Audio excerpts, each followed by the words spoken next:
Hey guys, in this video, I will show you how to fix Battlefield 6 connection failed error. Alright, let's begin. First, open the settings on your PS5 console. Next, select Network, then go to Settings and choose Set up Internet Connection. After that, select your current Wi-Fi network and press the Options key on your controller, then open Advanced Settings. Now, change the DNS settings to Manual. Now enter 1.1.1.1 as the primary DNS and 1.0.0.0.1 as the secondary DNS. Then confirm and save. You can also use another DNS by entering 8.8.8.8 as primary and 8.4.4.8 as secondary.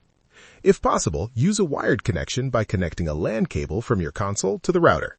So, that's basically how you can fix Battlefield 6 connection failed error. And that's it for this video. If you find this helpful, consider subscribing and giving this a big thumbs up. Thanks.